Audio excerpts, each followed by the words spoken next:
चलें।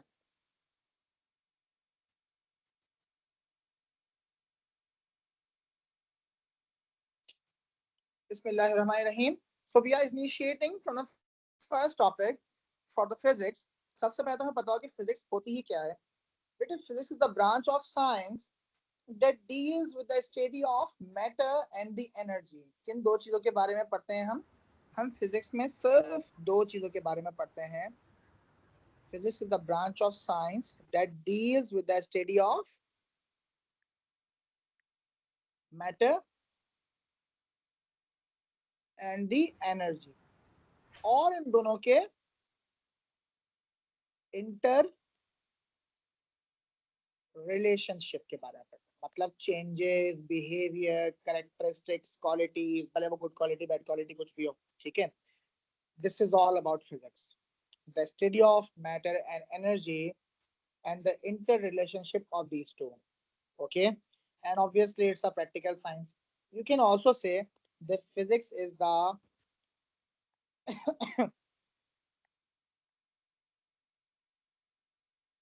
application of mathematics। कि हम मैथमेटिक्स के जो भी थ्योरम्स, हम जितनी भी डिफरेंट डेरिवेशंस, अलजेब्रा, सब कुछ काम करते हैं, उसकी एप्लीकेशन आपको कहाँ मिलेगी? फिजिक्स में मिलेगी। ठीक है, मैं आपको प्रूफ करके दिखाऊंगा, अभी आपको अंदाजा होगा जब आप पढ़ेंगे तो। ठीक है, अच्छा। अगर आप पूछे कि मैं बीइंग ए मैथमेटिशियन, आप सबको पता ही होगा मेरी क्वालिफिकेशन जो है ना, बेसिकली वो MPhil in the applied and analytical mathematics है। ठीक है, एमफिल और एनालिटिकल मैथमेटिक्स में मैंने जो है सारा का सारा काम, मैथ्स तो पढ़ा, लेकिन जब जब उसको एनालाइज किया, मतलब एनालिटिकल थ्योरम जब हमारे पास शुरू हुए, तो सारा काम फिजिक्स की बेसिस पे होता है, डायनेमिक्स में, इलेक्ट्रिसिटी में, जगह जगह। दैट इज व्हाई मेरी फिजिक्स शुरू से बहुत अच्छी है, और इसीलिए मैथमेटिक्स, अब कोई सही मैथमेटिक्स पढ़ा हुआ है उसकी फिजिक्स बहुत अच्छी होगी। फर्दरमोर मैंने खुद ने ओ लेवल्स किया है। जब आप खुद ओ लेवल्स करते हैं तो आपकी मैथमेटिक्स के साथ साथ आपकी फिजिक्स, सारी चीज़ें बहुत अच्छी होती हैं। बस मेरी फिजिक्स अच्छी, सब कुछ बहुत अच्छा है, बस मेरी केमिस्ट्री अच्छी नहीं है, वो मेरी वाइफ पढ़ाती हैं। कि मेरी मैथमेटिक्स हो गई, फिजिक्स हो गई, इस्लामिक हो गई, बहुत अच्छी है। इसीलिए क्यों, वजह क्या है, क्योंकि मैं खुद ओ लेवल्स कर चुका हूँ, तो मेरी चीज़ें सब बहुत क्लियर है। लेकिन पढ़ाता मैं सिर्फ ये दो ही हूँ, मैथमेटिक्स और फिजिक्स, बाकी चीज़ें मैं पढ़ाता नहीं हूँ। हाँ, कभी हेल्प आए, कुछ लेने हो, कुछ पूछना हो, तो you are free to ask. अब आते हैं भाई अपनी पढ़ाई पे। ठीक है, फिजिकल क्वांटिटीज के लिए जब हम बात करना शुरू करते हैं बेटा, हमारे पास फर्स्ट टॉपिक का नाम क्या है? Physical quantities, measurements and units. ठीक है, क्या कहा मैंने? Physical quantities, measurements and units. अब भाई इसमें फिजिकल क्वांटिटीज क्या होती हैं? फिजिकल क्वांटिटीज का तो आपने आराम से देख लिया कि सर ऐसी quantities which can be measured, the quantity which can be measured is known as the physical quantity। जैसे अगर मैं बात करूं, if I talk about my happiness, मैं बात करूं अपने जॉय की, सॉरो की, स्वीटनेस की, बिटरनेस की, फेयर की, हैप्पीनेस की, इंजॉयमेंट की, ये सब क्वांटिटीज हैं, लेकिन ये फिजिकल क्वांटिटीज नहीं है, because I can not measure them. But if I talk about physical quantities like length, mass, time, temperature, current, intensity, amount of substance, बेटे ये सब को मैं measure कर सकता हूँ। That is why they are said to be the physical quantities। ठीक है? In general, we have 7 base quantities। ये 7 के 7 आपके सामने हैं। ठीक है? How many? We have 7 base quantities। हर किसी क्वांटिटी का लाजमी है, हर क्वांटिटी का लाजमी है कि उसका एक SI बेस यूनिट होगा। What is the meaning of the word SI? SI means system the international. आप इसको सिंपली सिस्टम इंटरनेशनल पढ़ लो। ये ग्रीक वर्ड में है, ग्रीक लैंग्वेज में है, मतलब ग्रीस में। सिस्टम डी करके दी international means SI means system international. लाजमी उस क्वांटिटी का एक यूनिट भी होगा और सिंबल भी होगा। ठीक है, लाजमी, it is mandatory to have a base unit, and a symbol, then we talk about any physical quantity. ठीक है? Length, mass, time, temperature, electric current, light intensity, and amount of substance. These are the 7 base quantities. If I combine 2 or more than 2 base quantities, so they combine to form what? A drive quantity. DERIVED. Drive मतलब खुद की बनाई हुई, खुद car. The quantity which has been obtained by the combination of 2 or more than 2, or by the combination of 2 or more than 2 base quantities. Okay बेटा, जैसे example आते हैं, आपको एग्जाम्पल दिखाते हैं. Drive quantities, quantities made out of base quantities, जैसे कि बेटा एरिया. एरिया होता है मीटर स्क्वायर में, मतलब इसमें 2 लेंथ्स मल्टीप्लाई हो रही हैं, जैसे हम स्क्वायर में करते हैं. स्क्वायर शेप देखिए, है ना भाई. For example if I have a square और मैं बोलूँ कि स्क्वायर का एरिया कैलकुलेट करना है भाई, तो अगर ये साइड x होगी तो ये भी x होगी, तो स्क्वायर का एरिया क्या होगा? x into x, x square. और अगर यही स्क्वायर की जगह क्यूब शेप होगी, फॉर एग्जांपल क्या हो? क्यूब शेप हो, लेट सपोज हम बोले कि ये मेरी क्यूब शेप आ गई, तो cube is also a 3D square. और अगर उसका एरिया तो नहीं होगा, 3D है बेसिकली, उसका क्या होगा? वॉल्यूम होगा. तो उसका वॉल्यूम कैलकुलेट करेंगे बेटे, तो उसका वॉल्यूम क्या आएगा? एक्स क्यूब्ड आएगा, क्योंकि ये बेस भी एक्स, ये भी एक्स और ये भी x, all the sides are x. तो ये क्या किया मैंने? कॉम्बिनेशन ऑफ 2 और मोर देन 2 लेंथ्स. यहाँ 2 लेंथ्स मल्टीप्लाई हुई है, यहाँ 3 लेंथ्स मल्टीप्लाई हुई है. तो एरिया एंड वॉल्यूम मेरे कौन सी बन गई? मेरी ड्राइव, इसलिए ड्राइव क्वांटिटी बन गई. फोर्स मेरी ड्राइव क्वांटिटी है. क्यों है बताते हैं आपको. एनर्जी मेरी ड्राइव क्वांटिटी है. सब बाद में पढ़ेंगे आप, अभी बस मैं आपको एक बड़ी आसान सी एग्जांपल देता हूँ, वो है speed. You already know the SI unit of the speed is distance upon time, है ना. मतलब मीटर पर सेकेंड. SI यूनिट हमने क्या पढ़ा है? हमने शुरू से क्या पढ़ा है? SI unit. भाई स्पीड कैसा यूनिट है? मीटर्स पर सेकेंड. या हम यूं भी लिख सकते हैं इसको, मीटर्स पर सेकेंड. ऐसा क्यों? क्योंकि फॉर्मूला ऐसा है ना भाई. Distance is measured in metres, time is measured in seconds. ठीक है. ये पावर माइनस से क्यों आई है, ये आप कल मैथ से पढ़ेंगे इंशाल्लाह, आपको समझाएंगे क्या क्या. ऊपर लेके आते हैं, साइन चेंज आता है, क्यों जाता है, सब आपको समझाएंगे अभी. ठीक. तो डिस्टेंस एंड टाइम. डिस्टेंस क्या है? लेंथ है. टाइम ऑलरेडी टाइम है. Can you see I have 2 base quantities here. क्या ये बेस क्वांटिटीज थी मेरी? लेंथ और टाइम, बिल्कुल ये मेरी बेस क्वांटिटीज थी. सो व्हेन आई कंपेयर्ड और I put them in fraction, इस लेंथ एंड टाइम, तो मेरी एक न्यू क्वांटिटी बनी. कौन सी बनी? स्पीड. और इस स्पीड को मैं क्या कहता हूँ? कौन सी क्वांटिटी है मेरी? Drive quantity. और ड्राइव क्वांटिटी के लाजमी कोई ना कोई यूनिट भी होते हैं, जैसे स्पेस क्वांटिटीज के होते हैं. तो यहाँ तक अगर किसी बच्चे को कुछ मुश्किल लग रहा है, तो मुझसे इजीली क्वेश्चन पूछ सकते हैं. You are not mute. ठीक है. जो मुश्किल लगे आप मुझसे आराम से क्वेश्चन कर लेंगे. अब आते हैं थोड़ी सी एक स्टेप आगे. अब ना मसला क्या हुआ कि जब ये ड्राइव क्वांटिटीज और ये सारी चीजें बन गई फिजिक्स में, तो फिर हमने गौर किया कि कुछ रीडिंग्स ऐसी हैं जो कि बहुत ज्यादा हैं. बहुत ज्यादा मतलब, for example if we talk about the radius of the hydrogen atom. कभी सुना है इस बारे में? हाइड्रोजन के बारे में तो पता होगा ना, इट्स अ गैस, है ना. अगर मैं कहूँ कि what is the radius of the hydrogen atom, तो आप क्या बोलेंगे? अब ऑब्वियस सी बात है, वो तो हम we can not even see a hydrogen atom easily. तो हमें क्या करना पड़ेगा? हमें उसका को काउंट करना पड़ेगा, और वो होता है मेरा 529 into 10 to the power minus 14 meters. अगर मैं जनरली इसको लिखे ना, so it is like 0 point, और 529 से पहले कितने जीरोस हैं? 1 2 3 4 5 6 7 8 9 10 11 12 13 14. इतने मीटर्स जो है ना, उसका रेडियस है. किसका? Radius of hydrogen atom. ठीक है. अब ये इतनी छोटी वैल्यू है ना, पॉसिबल ही नहीं है. कोई बेवकूफ ही होगा ना इसको इतने जीरोस लगा के काउंट करेगा हर बार. So that is why the physics has introduced a a method to write very large or very small numbers. Very large कैसे?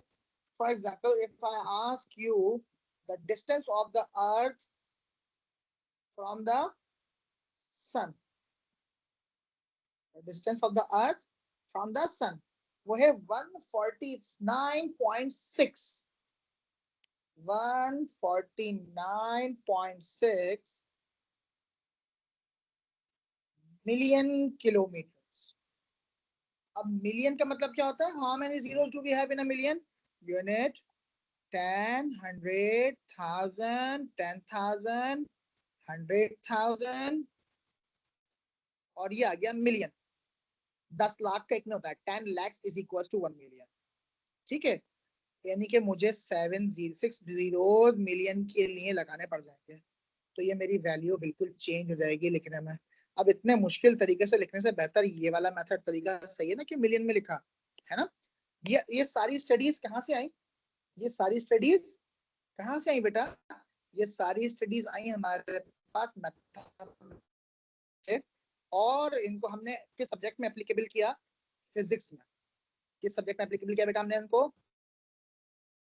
फिजिक्स में एप्लीकेबल किया। कैसे? ये प्रीफिक्सेस बनाकर। कौन से प्रीफिक्सेस बनाकर?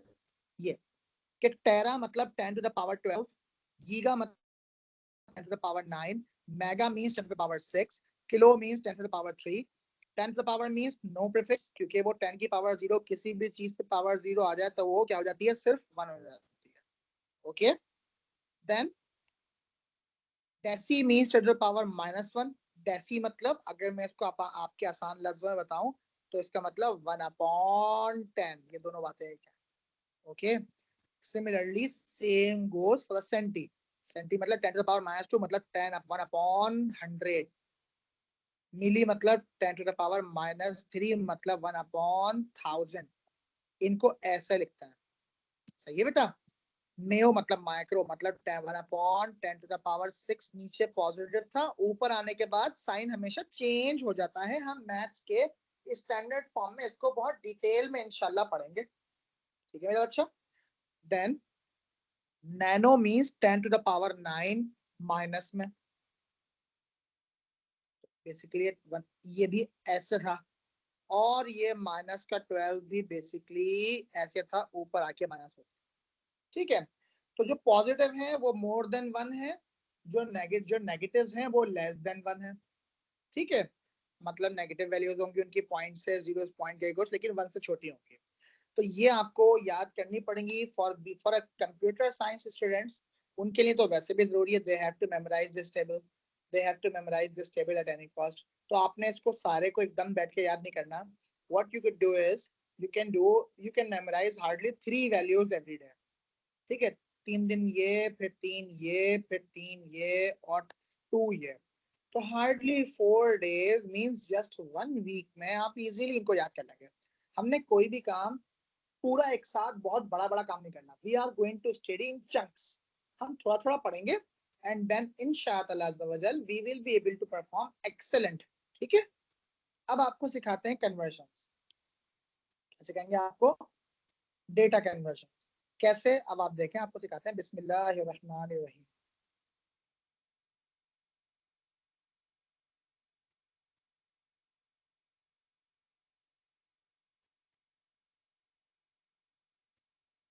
अब ये हमारे पास क्वेश्चन आ गए भाई, एग्जांपल्स। सबसे पहले रूल पढ़ लेंगे। रूल पढ़ लिया मतलब 90% काम ये done. The first rule states that if a prefix is to be removed, if a prefix is to be removed, कहाँ पढ़ रहा हूँ मैं? I'm studying here. Okay, I'm reading here. If a prefix is to be removed, multiply the value with the exponent. उसकी value क्या करें आप? Multiply करते हैं।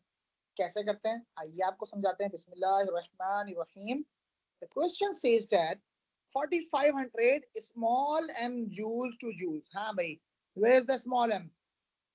मिली। मिली की वैल्यू क्या है? 10 to the power -3। क्या कहते हैं? हमें मिली रिमूव कर देना है, सिर्फ जूल्स में छोड़ना है। Joules is the SI unit of the energy. Okay, work और एनर्जी की यूनिट है। तो बेटे if I am going to solve this, so what will I do? I will say, okay, if I need to remove milli, what will I do? I will multiply its value. Okay. अब आप बोलेंगे सही है, बिल्कुल सही हो गया, answer आ गया। ये आंसर नहीं आया। We have to give our answer in the standard form। थोड़ा सा मुश्किल रहेगा, ये मैथ्स का पार्ट है, मैथ्स में भी पढ़ेंगे इसको, लेकिन यहाँ भी गौर से देख रहे हैं। स्टैंडर्ड फॉर्म में आंसर देना है। स्टैंडर्ड फॉर्म में इंपॉर्टेंट क्या होता है? Do you know what standard form में इंपॉर्टेंट क्या होता है? The decimal must be after the first non zero digit. Decimal must be after the first non-zero digit को कहते हैं significant figure। after the first significant figure ऐसा, ठीक है? जिसे हम क्या कहते हैं? नॉन जीरो डिजिट भी कहते हैं। मैं लिख देता हूँ यहाँ पर नॉन जीरो डिजिट, जिसे हम नॉन जीरो डिजिट भी कहते हैं।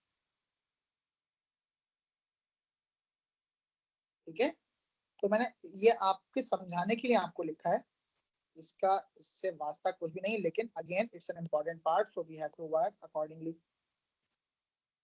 तो ये आपके पास ये की पॉइंट है, ये छोटी छोटी चीजें आप याद रखेंगे तो आपको समझने में इंतहाई आसानी रहेगी। ओके, व्हाट डू आई से?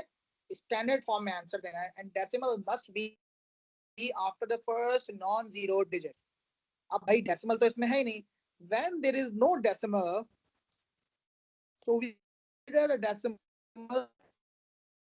मैंने ब्लू कलर का डॉट लगाया, देख सकते हैं आप एट लास्ट।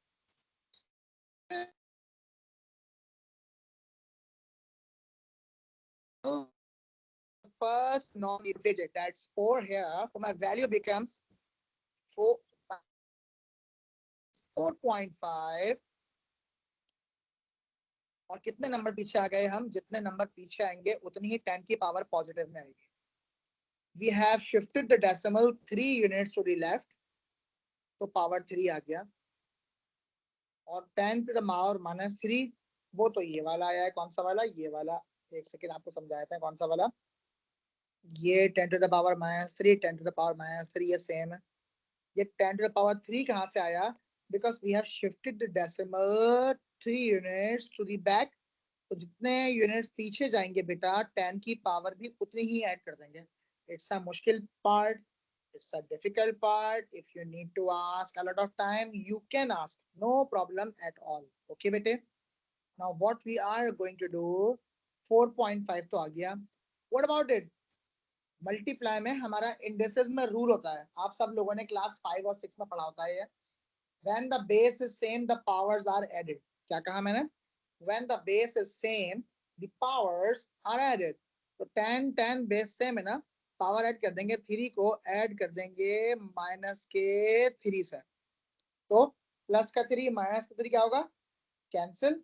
और 10 की पावर 0, 10 की पावर 0 किसके बराबर है बच्चों? 1 के बराबर।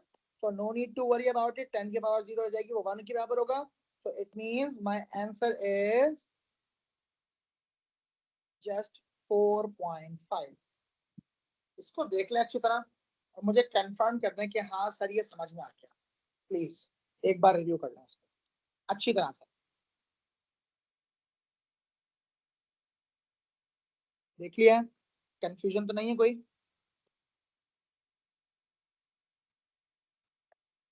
इसको इसके असल हाल में ले आते हैं। तो ये बेसिकली ऐसे सॉल्व हुआ था, ठीक है? ये बेसिकली ऐसे सॉल्व हुआ है। क्या किया मैंने? आपको एक्सप्लेनेशन की जरूरत है तो मैं दोबारा बता रहा हूँ। हमने डेसिमल को कितना पीछे यहाँ शिफ्ट किया, 3 यूनिट्स पीछे, 3 यूनिट्स बैक, तो इसका मतलब कितना आ गया? ये 4.5 इंटू 10 टू द पावर 3 आ जाएगा, है ना? आ जाएगा साथ। वही हमने किया, नेक्स्ट स्टेप में कर लेते हैं, बल्कि आपको ज्यादा आसान लगेगा नेक्स्ट स्टेप में करेंगे तो हमने इसको लिखा 4.5 10 टू द पावर 3। ठीक है, is it making sense? 3 10 to the power 3 और 10 टू द पावर -3 किसका है? मिली का, जो मिली रिमूव करना है, because we need to convert in joules only. तो ये 3 और -3 कैंसिल हो जाएगा। क्यों हो जाएगा आपको बता ही दिया। and then you are left with your answer as 4.5 joules only. ठीक है भाई, ओके हो गया। अब आते हैं बी पार्ट पे, मतलब second part. The second states that, इसको पहले रिमूव कर लेते हैं अच्छे से ताकि हमें समझने में कोई मुश्किल ना हो। हाँ भाई, क्या रूल आ गया भाई, ये ना कैपिटल एम लगा, कैपिटल इज कॉल्ड मेगा। मैंने यहाँ लिख भी दिया है, फिर भी आप दिखाया था आपको। दैट इज है मेगा, थोड़ी सी बोरिंग लगेगा, थोड़ा सा मुश्किल है इसलिए। मेगा की वैल्यू क्या होती है बेटा, 10⁻6। और मुझे करना क्या है, मेगा को रिमूव कर देना, सिर्फ एम्पेयर छोड़ देना। Ampere is the SI unit of the current. ठीक है, अभी आप पढ़ेंगे सब बच्चे आगे आके इंशाल्लाह मेगा। तो ये बेटा 33, और मेगा मीन्स 10⁻6, और ये आ गया एम्पेयर। लेकिन आप बोलेंगे सर ये आंसर आ गया, नहीं, मैंने क्या कहा था, हमें आंसर किसमें देना है, स्टैंडर्ड फॉर्म में।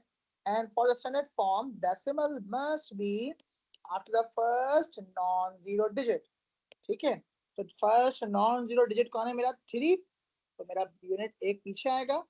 I will write 3.3 10⁻7। मैंने 7 क्यों किया, डू यू नो व्हाट 7 कैसे हो गया ये, बिकॉज जितने यूनिट्स पीछे आएगा उतना ही 10 की पावर ऐड होती जाएगी। तो 1 यूनिट पीछे, it has been shifted 1 unit to the left, so I have added 10⁻1 in my value. Okay हो गया, समझ गए बात। So now it is correct answer as it is in the standard form. सही है भाई, ओके हो गया, बिल्कुल अच्छे से समझ में आ गया। मैं इसे रिमूव कर रहा हूँ, ऑलरेडी सॉल्व कर रखा है मैंने, आपको समझाने के दोबारा किया था। ठीक है, क्लियर, कुछ कंफ्यूजन तो नहीं है। अब आते हैं इसके थर्ड पार्ट पर। थर्ड में क्या लगा है, that's called mu, it's a Greek letter. इसे कहते हैं माइक्रो। माइक्रो का मतलब होता है 10⁻⁻6, ये रहा। ठीक है, 10⁻⁻6 ग्रीक लेटर मेयो नाम है, सब कुछ लिखा हुआ है वैसे, फिर भी आपको बता रहा हूँ। अब इसको सॉल्व कैसे करेंगे, चलिए इसको भी सॉल्व करते हैं आसान तरीके से। ये प्रैक्टिस मैं खुद करवा रहा हूँ इसलिए, ताकि आप लोग इंशाल्लाह प्रो हो जाओ बिल्कुल ना। फिर इंशाल्लाह इसमें क्या होगा, प्रो हो जाओगे बिल्कुल, और बहुत ही अच्छा समझ में आएगा। अच्छा जी, बिस्मिल्लाहिर्रहमानिर्रहीम। तो बेटे माइक्रो रिमूव करना है और मीटर में लेके आना है। तो हमने कहा 9.5 10⁻3, सॉरी 4, 10⁻4, क्योंकि 4 units it's being shifted to the left side. Left पे जाएगा प्लस में, राइट पे जाएगा माइनस में। ठीक है, और माइक्रो की वैल्यू होती है 10⁻⁻6। ठीक है भाई, ओके हो गया। अब इसको सॉल्व कर लेते हैं। जब इसको सॉल्व किया, सो आई गॉट, डेसिमल तो हमारा पहले नंबर के बाद ही है, 4 - 6। We always write the of the bigger number. अभी हम मैथ्स में आज ही पढ़ा है हमने। So I am going to write -2 here. ये मेरे पास आ गया मीटर्स में कन्वर्ट होके।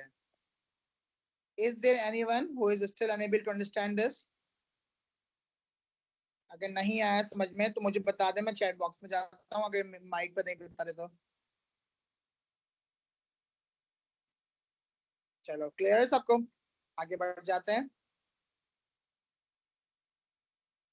अच्छा, मेरी बेटी दोबारा बता देते हैं लास्ट वन। ठीक है, लास्ट वन दोबारा बता देते हैं मेरा बच्चा, कोई मसला ही नहीं है, 100 बार बताएंगे। बेटे देखो, फर्स्ट ऑफ ऑल हमने क्या किया बेटे, यहाँ से डेसिमल को शिफ्ट किया, पीछे लेके आ गए फर्स्ट नंबर के बाद। ऐसा क्यों, क्योंकि हमारा रूल है ना, हमें स्टैंडर्ड फॉर्म में लेके आता है डेसिमल फर्स्ट नंबर के बाद। तो जब बेटे how many digits have been shifted to the left, 4 units ना, तो इसलिए 10⁻4 आ गई। ओके, और फिर माइक्रो को रिमूव करना है। What is the prefix for the micro, micro का प्रीफिक्स क्या है बेटे, 10⁻⁻6। तो माइक्रो की जगह लगा दिया बेटे, माइक्रो की जगह आ गया 10⁻�6। ठीक है, ये पार्ट तो सिंप्लीफाई हो गया पहले स्टेप में ही। अब बचा 10⁻4 और 10⁻6। As you already know, in the multiplication, when the base is same, the powers are added. तो क्या बचेगा बेटे, 10⁻⁻2। ओके, हमने लिख दिया 10⁻⁻2 अपने सिंप्लीफाई करके, और मेरी वैल्यू हो गई मीटर्स में कन्वर्ट। अगर अभी भी समझ में नहीं आया है तो मुझसे माइक ऑन करके पूछ सकते हो। ठीक है, अगर अभी भी समझ में नहीं आया है तो मुझसे माइक ऑन करके आप कंफर्म कर लो, इजीली आपको समझ में अच्छे से सब कुछ आ जाएगा।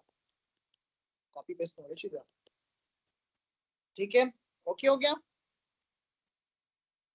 चलना, अब इसका दूसरा रूल, अभी हमने क्या कहा था, Right now we were removing multiple values within the exponent, है ना भाई? अब if a prefix is to be inserted, मतलब right now the value is in joules and I need to convert it in the kilojoules. So I am inserting a prefix kilo. So what will I do? I will divide the value within the exponent. क्या करेंगे value को? हम value को divide करेंगे. कैसे करेंगे आपको दिखाते हैं. अभी एक सेकंड रुकिए. चलो बिस्मिल्लाहिर्रहमानिर्रहीम. हमने लिया, हमने कहा yes we can do it. It is 4.5 10 to the power 6. मुझे किलो में लेके आना है, तो किलो की वैल्यू क्या करेंगे हम? डिवाइड करेंगे. What's the value for the kilo? 10 to the power 3. कहाँ है? ये रहा. ठीक है. So we are going to divide the power of this value 10 to the power 3. Okay. As I told you in multiplication, when the base is same, the powers are added. So in division, they are subtracted. When the base is same, the powers are subtracted if they are dividing. They divide में है, division में तो है ना, obviously बात है upon में. So what we are gonna do is, we are going to subtract that value. 6 minus 3, when the base is same, powers are subtracted. So that's how we are getting the answer 4.5 10 to the power 3 kilo joules. लीजिए भाई, kilo में convert कर लिया. एक और example भी देख लें ताकि और पक्की हो जाओ. थोड़ी सी मुश्किल है वो, मैंने खुद थोड़ी सी डिफरेंट ली हुई है ताकि पक्का पक्का अच्छा बात समझ में आ जाए. हाँ भाई, एम्पेयर से माइक्रो एम्पेयर में जा रहे हैं. माइक्रो की वैल्यू क्या थी? 10 to the power -6. You already know that. कहाँ लिखी है? It's here in the table. ये याद करेंगे तो वो क्वेश्चन सॉल्व होंगे. अगर ये याद नहीं होगा तो हाउ विल सॉल्व? ठीक है, अभी मैं बार बार इसलिए दिखा रहा हूँ, इसकी वैल्यू बहुत ज्यादा है. तो पहले तो हम इस वैल्यू को स्टैंडर्ड में कन्वर्ट करते हैं. I will take my decimal and shift it after the first non zero digit. So it will become 6.3 times 10 to the power. How many units are we going to the right? 5 units. That's why it is -5. Left पर जाते हैं तो plus, decimal right पर जाता है तो minus. Alright. और फिर मुझे किस में लेके आना? माइक्रो में. माइक्रो में लेके आएंगे तो क्या करते हैं? डिवाइड करते हैं 10 to the power -6. ठीक है. Let's simplify even further.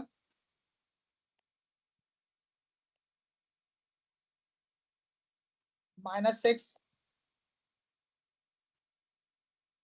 ठीक है. साइन चेंज हो जाएगा. यू ऑलरेडी नो दैट हम सब्ट्रैक्ट कर रहे हैं, क्योंकि यू ऑलरेडी नो दैट कि हम सब्ट्रैक्ट कर रहे हैं. साइन का क्या बन जाएगा? 6.3 multiply by 10 to the power -5 + 6 क्या बन जाएगा? 1. और in short you can say 6.3 को 10 से मल्टीप्लाई करेंगे, यू कैन से कि 63 माइक्रो एम्पेयर में आंसर आ गया. हाँ भाई, पहले दोनों को रिव्यू कर लें. 1 मिनट देता हूं मैं. इसको भी और इसको भी रिव्यू करें और फिर मैं चैट बॉक्स पे आते हैं और देखते हैं कि कितना समझ में आया. ये मुश्किल चीज है, इसमें टाइम लगता है.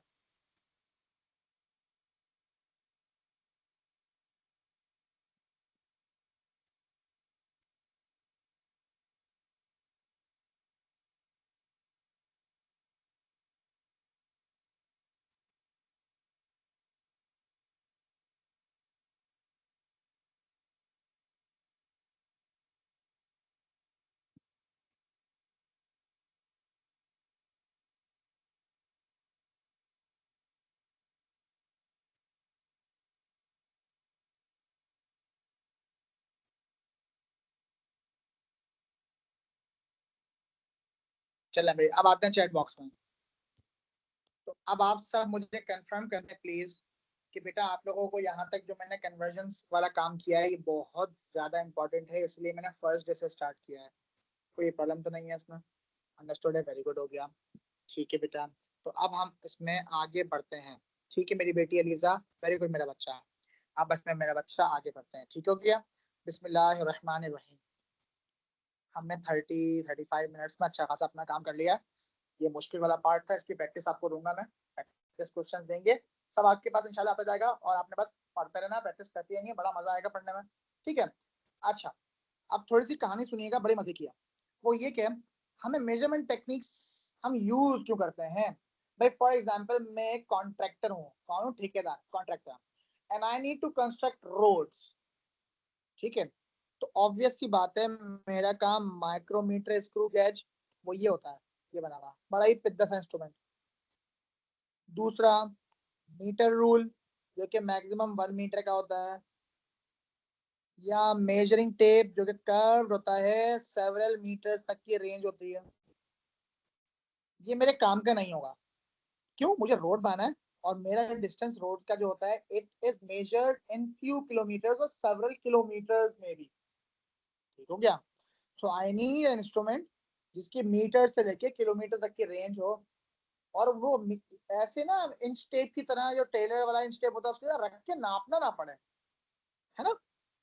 सो दैट इज वाई मैंने इन चारों इंस्ट्रूमेंट, ये मीटर रूल, ये मेजरिंग टेप, ये ट्रंडल व्हील, और ये मेरा माइक्रोमीटर स्क्रू गेज, मैंने इन चारों में से देखा, तो मुझे समझ में आया कि यार जो इंस्ट्रूमेंट सही मेरे हिसाब से मुझे लग रहा है, दैट इज हियर।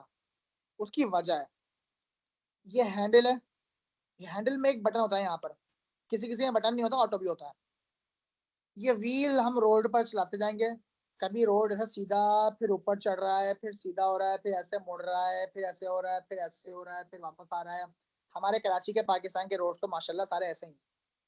तो इस तरह की तमाम turns, incline, decline, you shapes, तमाम किस्म के टर्न्स के लिए ना ये इंस्ट्रूमेंट परफेक्ट है। मैं किसी भी साइकिल, मोटरसाइकिल, बाइक, कहीं पर भी किसी भी गाड़ी से इसको बांध दूंगा यहाँ से टाई करके, और ये व्हील जब तक रोड पर रोटेट होता रहेगा, अपनी रीडिंग खुद ब खुद यहाँ नोट करता रहेगा। यू कैन से इसमें यहाँ भी एक स्केल है। ठीक हो गया? ये जो दिया हुआ, ये टेलर्स भी यूज करता है, ठीक है? हमारे पास कमर्शियल यूज के लिए उसकी किलोमीटर्स में रीडिंग लेता है वो, ये सेंटीमीटर्स में लेता है। देखो 75 सेंटीमीटर लिखा हुआ है, वो किलोमीटर्स में रीडिंग लेता है। कि जब पूरा 1 किलोमीटर पूरा हो जाएगा, लेट सपोज, तो यहाँ 1 होगा, फिर 2 किलोमीटर, फिर 3, फिर 4, इस तरह करके। ठीक हो गया? तो ये इंस्ट्रूमेंट है which is use for the measurement of the length, which is in kilometers, and its name is trundle wheel. The precision means the accuracy, the least possible reading that can be noted down by an instrument is called precision or the accuracy, which is 0.1 centimeter. बड़ी perfect है ना? 0.1 centimetre मतलब हमारा जो scale होता है ना, scale, let me show you people. ये रहा मेरा स्केल, कहाँ गया? ये रहा स्केल। इस स्केल की जो एक डिवीजन है ना, 1 से लेके 2 के दरमियान 10 डिवीजन है, अगर आप गौर से देखें तो। अब दिख रही है आपको? 1 से लेके 2 के दरमियान हाउ मेनी डिविजन? 10 डिविजन। तो इन 10 डिवीजन में जो एक डिवीजन है ना, कहाँ से कहाँ तक, लेट मी शो यू। ये 1 है, और ये इतना है, तो इतनी रीडिंग मेरी होती है 0.1 सेंटीमीटर। ये इंस्ट्रूमेंट इतना एक्यूरेट है कि इतना सा एरर भी आपको कैलकुलेट करके बता सकता है। That's excellent. ये बहुत अच्छी बात है, इसीलिए इस इंस्ट्रूमेंट को यूज किया जाता है for the measurement of long distances, and it is also capable of calculation or accurately measurement of the reading of very precise data. Precise मतलब बहुत ही छोटी रीडिंग्स के लिए। Then we have measuring tape. बेटा measuring tape का use क्या होता है? The use of the measuring tape is, जैसे हमारा इंच टेप जो हम घर में यूज करते हैं, या फिर जो टेलर्स के पास होता है, इसे हम कहते हैं measuring tape बेटा। ठीक है? ये कभी कभी थोड़ा बड़ा प्लम्बर्स वगैरह के पास, इलेक्ट्रिशियंस के पास आपने बड़ा भी देखा होगा, जो ऑटोमेटिकली खोलते हैं तो खुद ही खुद बंद हो जाता है, रोल हो जाता है पूरा। तो that is in several metres, and the accuracy is also 0.1 centimetre, मतलब इसकी और इसकी एक्यूरेसी भी सेम है। ये है मेरा measuring tape. Okay, inch tape हम कहते हैं। The third one is the metre rule. ये रहा, जो हमारे फिजिक्स लैब में या साइंस लैब में येलो कलर का लंबा सा स्केल होता है ना, that is called the metre rule. It is, if it is of only 1 metre, इसीलिए इसको मीटर रूल कहते हैं। It is use for the measurement of the linear distances. Linear मतलब 1 डायमेंशनल, जिन्हें हम स्ट्रेट कहते हैं। ये सिर्फ और सिर्फ स्ट्रेट लेंथ मेजर कर सकता है। मेजरिंग टेप कर्व लेंथ भी मेजर कर सकता है, क्योंकि वो फ्लेक्सिबल होता है, और ये फ्लेक्सिबल नहीं होता, इसलिए ये सिर्फ स्ट्रेट लेंथ मेजर कर सकता है। होता कितना है? सिर्फ 1 मीटर का, 1 मीटर में 100 सेंटीमीटर होता है। ठीक है? अब ये पढ़ाएंगे आपको कन्वर्जन भी। दैट इज वाई हमारा मीटर रूल बड़ा एक्यूरेट होता है। अगर स्ट्रेट लेंथ हमें मेजर करनी हो तो 0.1 सेंटीमीटर, तीनों इंस्ट्रूमेंट की एक्यूरेसी सेम सेम है। ठीक है? Vernier caliper is no longer in the syllabus for any one of you, इसलिए मैंने वहां क्रॉस लगा हुआ है, हम वर्नियर कैलिपर नहीं पढ़ने वाले। इन सब से 10 टाइम्स एक्यूरेट था वर्नियर कैलिपर, और इन तीनों से 100 टाइम्स एक्यूरेट है माइक्रोमीटर स्क्रू गेज। कहां पर बना हुआ है? ये रहा, ठीक है, माइक्रोमीटर स्क्रू गेज। करता क्या है माइक्रोमीटर स्क्रू गेज, आपको भी समझाते हैं।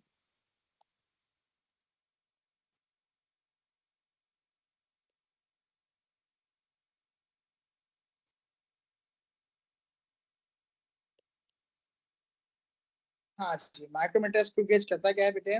सबसे पहले तो आपको ये देखना पड़ेगा कि ये इंस्ट्रूमेंट है किस चीज के लिए। तो बेटे it has two different jaws, इसमें दो डिफरेंट जॉज होते हैं हमारे पास। One of the jaw is known as the anvil, the second of them is known as the spindle. Okay, एक एनविल कहलाता है और एक स्पिंडल कहलाता है। ये वाला एनविल है और ये वाला spindle. I have fixed a spherical shaped ball between these two jaws.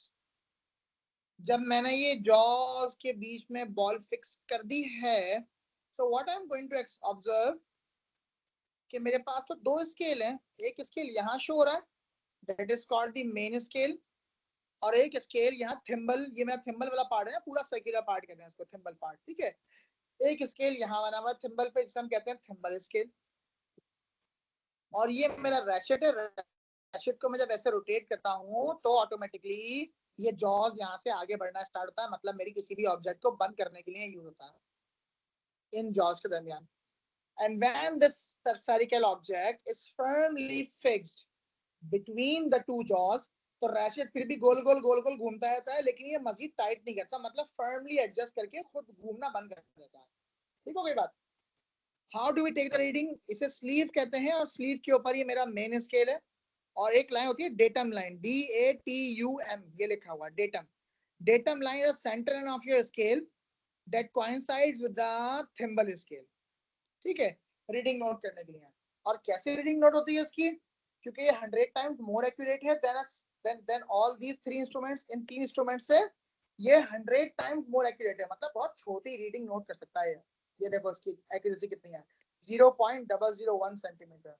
इसकी लेंथ बहुत प्रिसाइज है, बहुत जबरदस्त एक्यूरेसी होती है।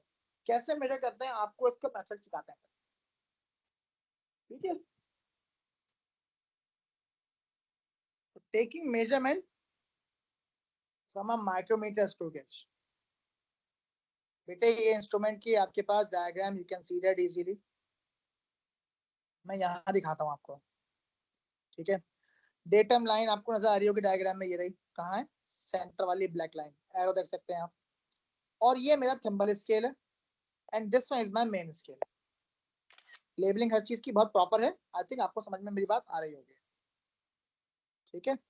हर चीज की लेबलिंग बहुत क्लियर है। What's the formula to obtain the reading?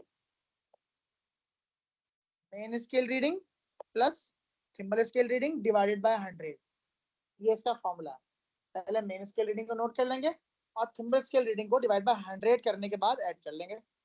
Alright, ये बात याद रखिएगा, जरा गौर कीजिएगा प्लीज मेरी बात पर। दिस इज 1, दिस इज 2, 3, 4, और फिर ये आ गया 5। तो ये 1, और तो ये 1 के बीच में ये वाली रीडिंग है, ये कौन है? It is 0.5, heads why it is 1.5, it is 2.5, it is 3.5, it is 4.5, and this is 5.5। मतलब होल नंबर्स की रीडिंग है ऊपर की तरफ, और decimal readings are at the bottom of the scale. सही है, समझ में आ गई मेरी बात?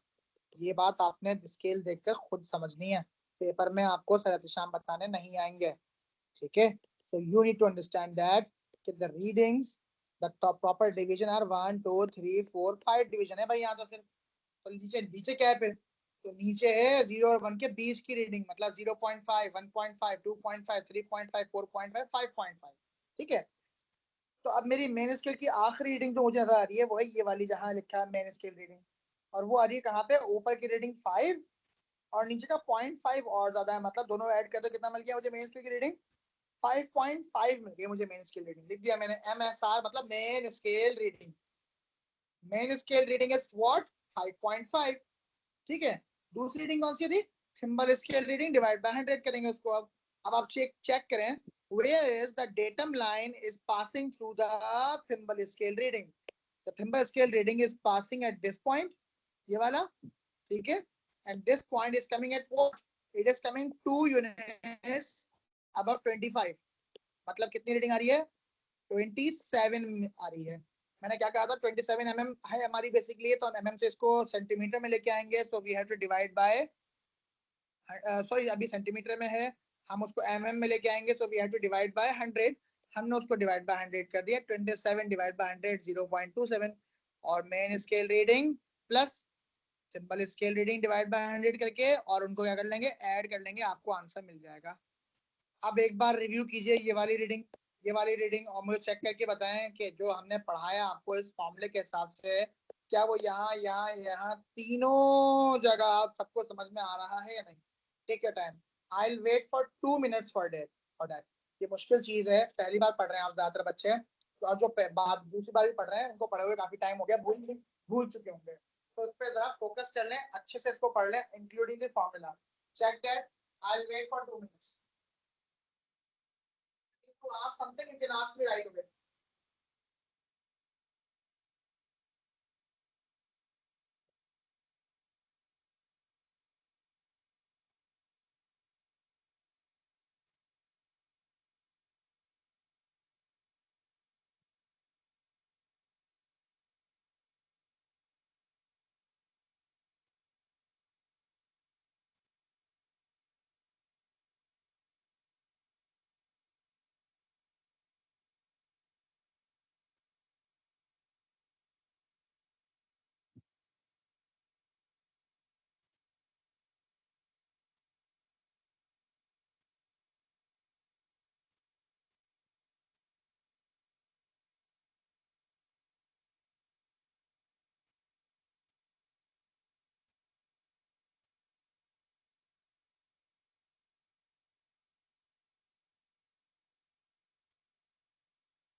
हाँ जी, any question? All clear? Chat box में आते हैं 2 मिनट के लिए। आप बताओ भाई, किसी को क्या समझ में नहीं आया? अंडरस्टूड है? Everything is clear at your and बेटा? लीस्ट काउंट बेटा, minimum reading that can be noted down by any instrument, ठीक है? नहीं बेटा, लीस्ट काउंट से हम मल्टीप्लाई नहीं कर रहे हैं, हम ऑलरेडी 100 से डिवाइड कर रहे हैं, तो हमें जरूरत नहीं पड़ेगी, ठीक है? ये डिवाइड वाला काम जरा आसान है ना। हम जब बेटा हम डिवाइड करें ना ऑटोमेटिकली, तो लीस्ट काउंट से मल्टीप्लाई करने की जरूरत नहीं पड़ेगी। ठीक है सर, मैं स्केल रीडिंग तो हम को लेंगे ना, कुछ हम स्केल टच कर रही है नहीं। हाँ मेन स्केल बेटा दिखाया था, मैं आपको समझाया था। देखो मेन स्केल रीडिंग ना जो थंबल स्केल को टच कर रही है वो ये वाली लाइन है ना, ये वाली, ये वाली लाइन। तो यहाँ तक अब देखो, टच करने से पहले पहले जो मुझे रीडिंग मिल रही है वो क्या मिल रही है, 1 2 3, और 3.5 नहीं मिल रहा, ऐसा ही है ना, तो मैं उसको नहीं ले सकता।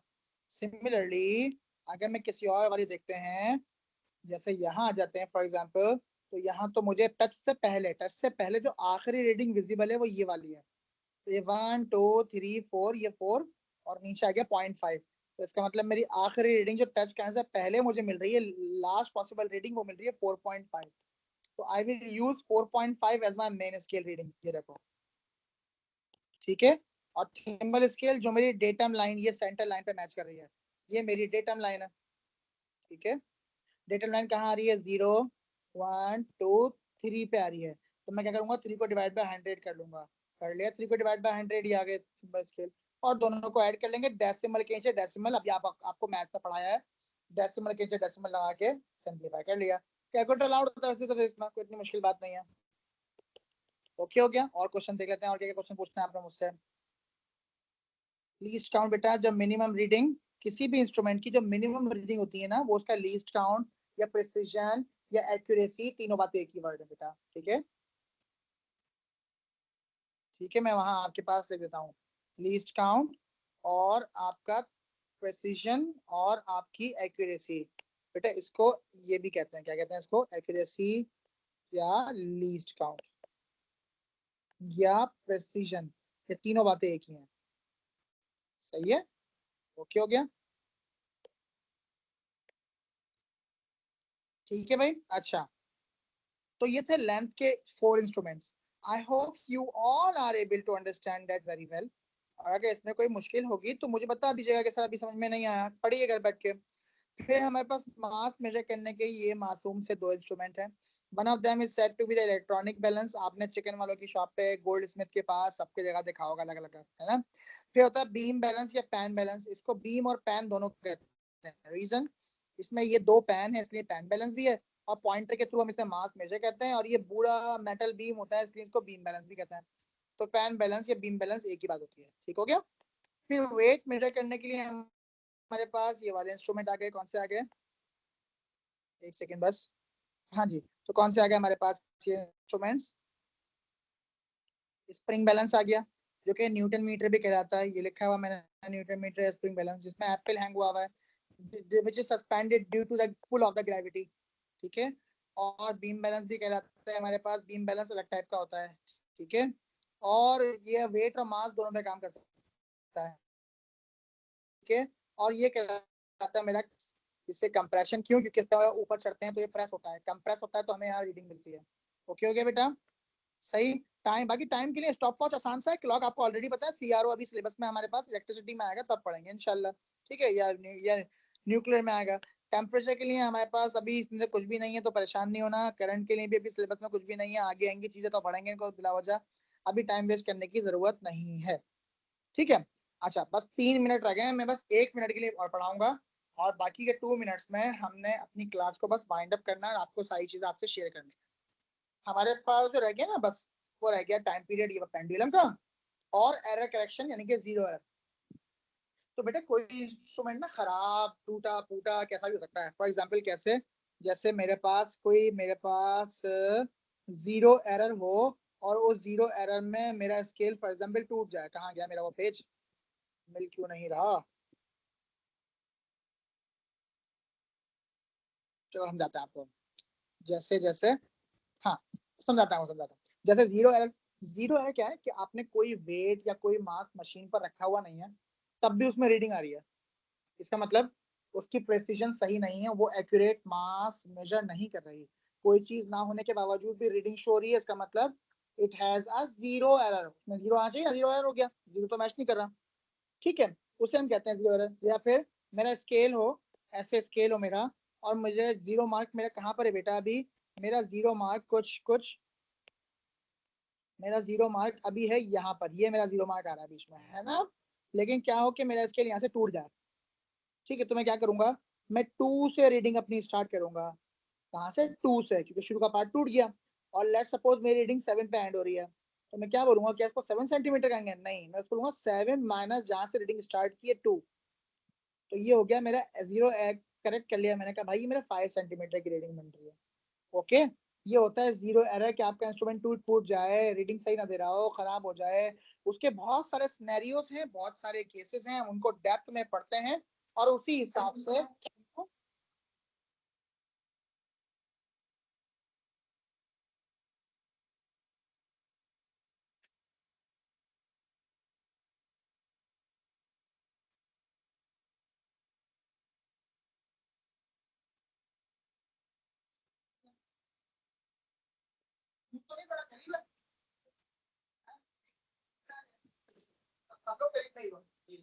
जबरदस्त, ग्रेट। बस मुझे 2 मिनट देना, I am about to complete the lesson बस।